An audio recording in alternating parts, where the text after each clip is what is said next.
Hello दोस्तों, नमस्कार। मैं प्रिंस और आप देख रहे हैं स्पीड एकेडमी। दोस्तों, आज है डे 20 और हम लोग देख रहे हैं जीके के जितने क्वेश्चंस थे उनका सॉल्यूशन।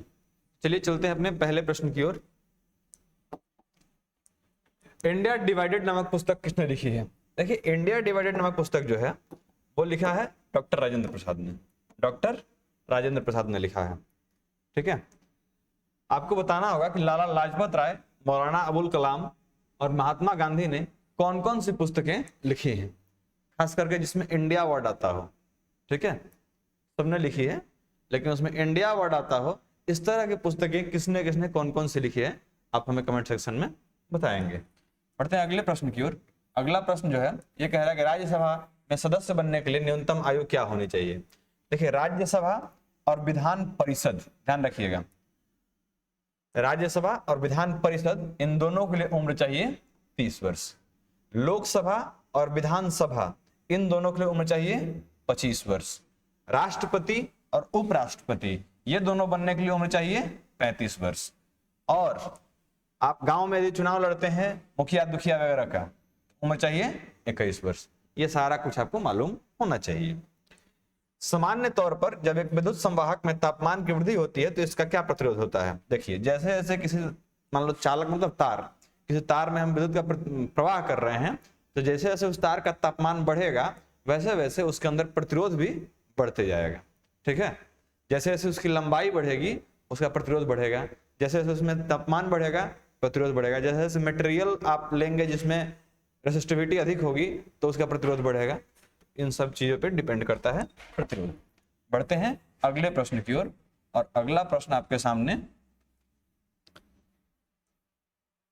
आ रहा है कि यदि दो प्रतिरोध समांतर जुड़े हुए हैं तब इनका संयुक्त प्रतिरोध क्या होगा? देखिए, यदि दो प्रतिरोध समांतर रूप से जुड़े हैं, समांतर जुड़ा मतलब ये R1 और R2 R3 इस तरह से प्रतिरोध है, और समांतर जुड़ने के मतलब कि जैसे ये इधर आया और एक प्रतिरोध ये रहा और दूसरा प्रतिरोध ये रहा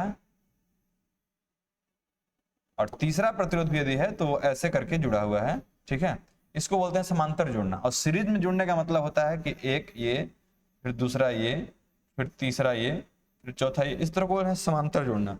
तो समांतर प्रतिरोध जब आपस में जुड़ते हैं तो उनका प्रतिरोध जो होता है धीरे धीरे कम हो जाता है। कैसे सर? इसमें जुड़ता है, इसका फॉर्मूला होता है 1/r equal to 1/r1 plus 1/r2 plus 1/r3 dot dot dot. ठीक है, तो 1 में करके होता है, इसलिए कम होते जाता है। यदि ये सीरीज में रहता है इस तरह से तब इसको जोड़ते तो इसका फॉर्मूला होता है r इक्वल टू, यानी कि r equivalent equal to r1 plus r2 dot dot dot rn तक है तो rn तक जोड़ देंगे तो ये हमेशा बढ़ते ही जाएगा। मान लीजिए 2-2 एम्पियर 2-2 ओम का यदि प्रतिरोध है, ये 2 है, ये 2 है, ये 2 है, यदि हम जोड़ते हैं तो 1/2 प्लस 1/2 प्लस 1/2 एलसीएम हो जाएगा 2, 3/2 हो जाएगा। ये अभी आधा था, अभी आधा से भी कम हो गया। समझ रहे हैं? तो यहाँ स्थिति क्या बनी कि ये कम हो गया, आपस में जुड़ा तो, लेकिन यहाँ पे आपस में जुड़ेगा ये 2 दूनी 4 2 3 6 ऐसा करके बढ़ते जाएगा। तो ये चीजें ध्यान रखेंगे, आप बताना यही था मुझे। बढ़ते हैं अगले प्रश्न की ओर और ये कहता है कि विद्युत मोटर रूपांतरित करता है क्या इसमें? ये विद्युत मोटर जो होता है ये विद्युत ऊर्जा को यांत्रिक ऊर्जा में रूपांतरित करता है, विद्युत ऊर्जा को यांत्रिक ऊर्जा में। और जो डायनेमो होता है जिसको हम लोग कहते हैं जनरेटर, क्या डायनेमो या जनरेटर, ठीक है, ये क्या करता है? यांत्रिक ऊर्जा को विद्युत ऊर्जा में चेंज कर रहा होता है। भारत का पूर्वी समुद्री तट किस नाम से जाना जाता है? ये यदि भारत आप कंसिडर करें, इसको यदि मान लेते हैं कि भारत है तो ये होता है पूर्वी वाला भाग। पूर्वी भाग को हम लोग कहते हैं क्या? कोरोमंडल तट। क्या कहते हैं? कोरोमंडल तट। पश्चिमी जो भाग होता है इसको सह्याद्री कहते हैं। क्या कहते हैं? सह्याद्री। ये अलग अलग भागों में बटा हुआ है, जैसे गुजरात से लेकर गोवा तक का जो तट होता है इसको हम लोग कहते हैं कोंकण तट। क्या कहते हैं? कोंकण तट। गोवा से लेके और इधर कर्नाटक का जो होता है इसको बोलते हैं मैंगलोर तट। क्या बोलते हैं? मैंगलोर तट। उसके नीचे जो होता है तब ये वाला सेक्शन केरला वाला, इसको बोलते हैं मालाबार। क्या बोलते हैं? मालाबार तट कहते हैं। और इसमें इधर वाले भाग को आप कह लीजिए मतलब कृष्णा का डेल्टा से लेकर और नीचे तमिलनाडु तक कोरोमंडल कह लेते हैं। तो ये सारा नाम आपको याद होना चाहिए। पढ़ते हैं अगले प्रश्न की ओर। ठीक है, भारत की पश्चिम से पूर्व की दूरी लगभग कितनी है? पश्चिम से पूर्व की दूरी जो है, ये जो आपकी पश्चिम से लेकर पूर्व तक की दूरी है, ये वाली दूरी, ये 2933 किलोमीटर होती है। कितनी होती है? 2933, लेकिन लगभग पूछा है तो 2900 यहाँ पे सही आंसर हो जाएगा। आप हमें कमेंट सेक्शन में बताएंगे कि भारत का उत्तर से दक्षिण, ठीक है, उत्तर से दक्षिण तक का जो दूरी है वो कितना है।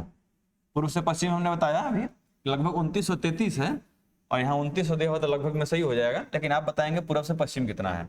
भारत में बेरोजगारी की समस्या का कारण क्या है? ये भारत में बेरोजगारी इतनी है, इसके पीछे समस्या सबसे बड़ी यही है, इस ऑप्शन के अनुसार यदि चले तो, कि शिक्षा का अव्यवस्थित विकास एवं व्यावसायिक शिक्षा का अभाव। हमारे यहाँ व्यावसायिक शिक्षा नहीं है, कोई भी व्यवसाय में उतर जाता है। देखते हैं बाकी देशों में आप देखेंगे तो लोगों को यदि बिजनेस करना है तो प्रॉपर और बिजनेस के लिए पढ़ेंगे। हमारे यहाँ सब कुछ करके जब थक जाते हैं, जब कुछ नहीं हो पाता है, तो हम कहते हैं कि तब व्यापार कर लेंगे। समझ रहे हैं? मतलब व्यापार के लिए हमारे पास कोई भी विशिष्ट लक्षण नहीं है, ना ही कोई हमने तैयारी कर रखी है, बस जब कुछ नहीं हुआ तो व्यापार कर लेंगे। इस नीति पे हम काम करते हैं, इसलिए हमारा देश उस तरह से उन्नति नहीं कर पाता मेहनत के बावजूद भी, और ना ही हमारे यहाँ उस तरह की शिक्षा दी जाती है। ये दोनों चीजें हैं, ठीक है। और साथ साथ कई तरह के फैक्टर्स हैं जो बेरोजगारी को बढ़ावा देते हैं। उसमें खास करके सबसे बड़ी समस्या है जनसंख्या की समस्या। यदि इसी दर से जनसंख्या बढ़ते रहा तो बेरोजगारी कभी खत्म नहीं होगा।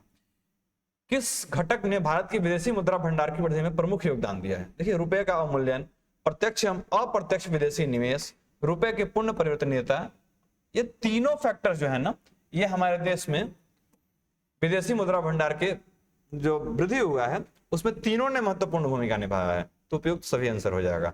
सिरका किसका जलीय विलयन होता है? ये हमने आज ही आपको मैराथन क्लास में बताया कि सिरका किसका जलीय विलयन होता है, मतलब सिरका के विलयन में कौन सा एसिड आपको देखने को मिलता है। साथ साथ आपको कमेंट में बताना है कि नींबू में कौन सा एसिड होता है, ऑक्जेलिक एसिड किसके अंदर पाया जाता है, ठीक है, और हाइड्रोक्लोरिक एसिड आपके पेट के अंदर होता है, ये हमने आपको बताया था। बाकी आप बताइए कि ऑक्जेलिक एसिड किसमें पाया जाता है, नींबू का रस में कौन सा एसिड होता है।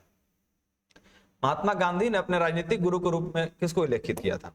महात्मा गांधी के राजनीतिक गुरु गोपाल कृष्ण गोखले, गोपाल कृष्ण गोखले। और गोपाल कृष्ण गोखले के राजनीतिक गुरु कौन थे? एमजी रनाडे। कौन थे? एमजी रनाडे, ठीक है, याद रखेंगे। दादा भाई नौरोजी जो थे, इनको वयोवृद्ध पुरस्कार आता है। बढ़ते हैं आगे। निम्नलिखित में से कौन सा शब्द बैडमिंटन के खेल में प्रयुक्त होता है? बैडमिंटन के खेल में डबल ड्रॉप एक शब्द प्रयुक्त किया जाता है। कौन सा शब्द? Double drop. इसको आप याद रखेंगे। बढ़ते हैं अगले प्रश्न की ओर। महमूद गजनवी द्वारा सोमनाथ मंदिर पर आक्रमण के समय वहां का शासक कौन था? महमूद गजनवी ने 1000 से लेके 1025 तक लगातार 17 बार आक्रमण किए थे। जब वो 16वां आक्रमण कर रहा था उस समय उसने किया था कहां? सोमनाथ मंदिर पर, जो शंकर भगवान का मंदिर था, गुजरात में भी है, वहां पे आक्रमण किया था। और उस समय वहां का राजा था, उसका नाम था भीमदेव। क्या नाम था? भीमदेव। ये गधावा पूरा राज्य छोड़ के भाग गया था, उससे लड़बे नहीं किया, ठीक है, तो भीमदेव इसका आंसर हो जाएगा। अच्छा, इसी गजनवी के साथ ही आया था अलबरूनी। कौन आया था? अलबरूनी। और अलबरूनी ने आके यहाँ पे बहुत सारे मतलब वेदों वगैरह वगैरह का अध्ययन किया था। अलबरूनी उसका नाम था। नोबेल पुरस्कार और ऑस्कर पुरस्कार दोनों जीतने वाले कौन है? देखिए, नोबेल पुरस्कार और ऑस्कर पुरस्कार ये दोनों जीता था जॉर्ज बर्नार्ड शॉ और बॉब डिलन ने। बॉब डिलन को तो आप याद भी रखे होंगे, 2016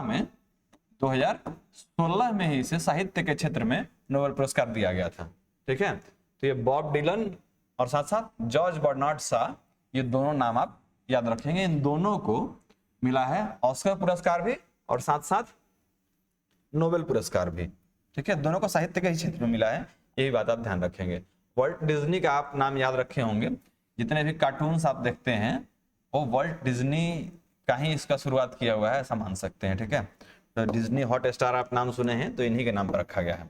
सनातन मंदिर सांस्कृतिक केंद्र में सरदार पटेल की प्रतिमा का अनावरण किस देश में किया गया?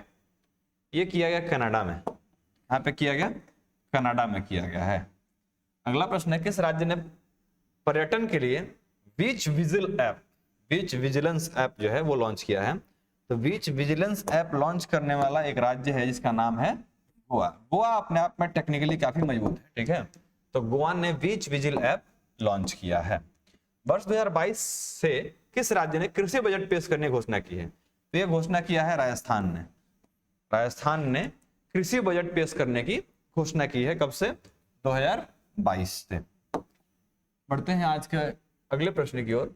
1000 अंतरराष्ट्रीय T20 मैच जीतने वाला दुनिया का पहला क्रिकेट टीम कौन बन गया है? तो ये पाकिस्तान ने कर दिखाया है।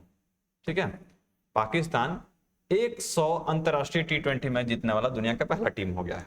दुनिया के पहले क्लोन किए गए जंगली आर्कटिक वुल्फ कौन? आर्कटिक वुल्फ का नाम क्या पूछा है? पहला क्लोनिंग आर्कटिक वुल्फ जो है उसका नाम है माया। हमने बताया पहला क्लोन किया हुआ जीव जो है उसका नाम है डॉली, जो एक भेड़ थी। डॉली क्या थी? एक भेड़ थी जो क्लोन से बनाई गई थी। और आज का अंतिम प्रश्न आपके सामने ये रहा, राष्ट्रीय मानव संग्रहालय कहां पर है?